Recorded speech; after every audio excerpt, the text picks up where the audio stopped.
Thomas is a small blue tank engine on Sir Topham Hatt's railway.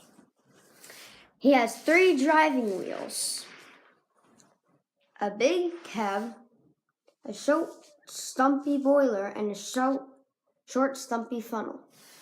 He also has this number 1 painted to his side in yellow.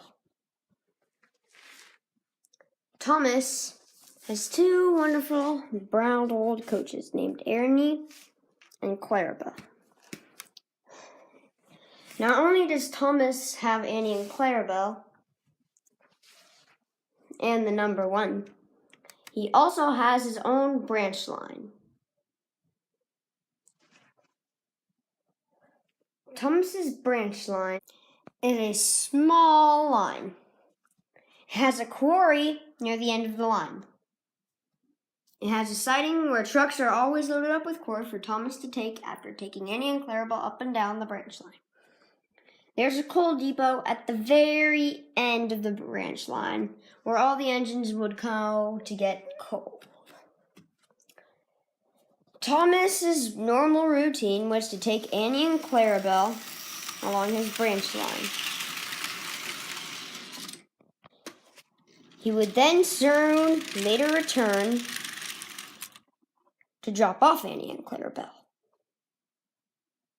He would couple up to the trucks in the siding and would set off, leaving Annie and Clarabelle on the quarry.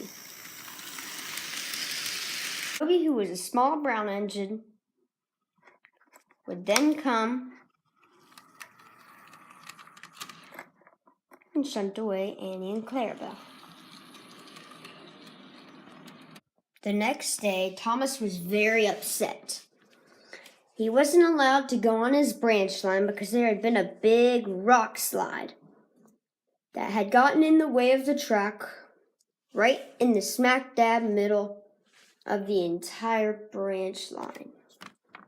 However, Thomas thought Toby was very lucky. He was the only engine that worked on Thomas's branch line getting work today. Toby was getting to pull a long train of lumber. The island needed it, for the cold season was now coming around, and wood and coal were going to be very needed resources that would need to be taken by the engines the next couple of days. Anyways, back to Thomas. As Toby set off to leave, Thomas was still upset. He said it wasn't fair. Toby gets to do everything when I don't get to, Thomas complained, as Toby pulled out of the station to all the other engines. It's just not fair. Toby gets to work and I don't. I do more work than Toby on my branch line.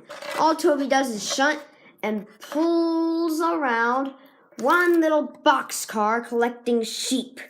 I, meanwhile, pull Annie and Clarabelle, the most important train on there, take care of flatbeds that carry wood, and also deliver rocks. And I get no credit for it. Every time my branch line is closed, Toby is the only one who gets to run around freely without having to be shut down because the branch line is shut down.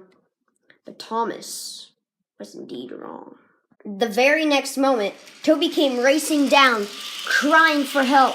The trucks were pulling him down the steep slope of the hill that he had just gone on. Someone, do something. Don't you worry, Thomas said. I've got this in the bag. As he prepared to leave.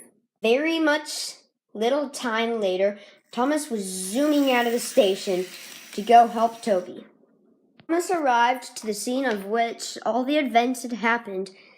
He was very sad to see that Toby was not at the front of the train, and he was tied up on Fred the heavy hauler. Thomas couldn't work out why, but all Thomas really knew that was 100% correct was Toby was going to the works. Thomas was very upset as he gave the trucks a little biff. And then he prepared to set off. Soon Fred was pulling away with sad Toby, tied onto the roof of his heavy hauling cab. That night all the engines were very glum. Sir Topham had told them that he was ordering a diesel to take care of Toby's absence. The engines didn't say a word that night, but all they did was they went to sleep.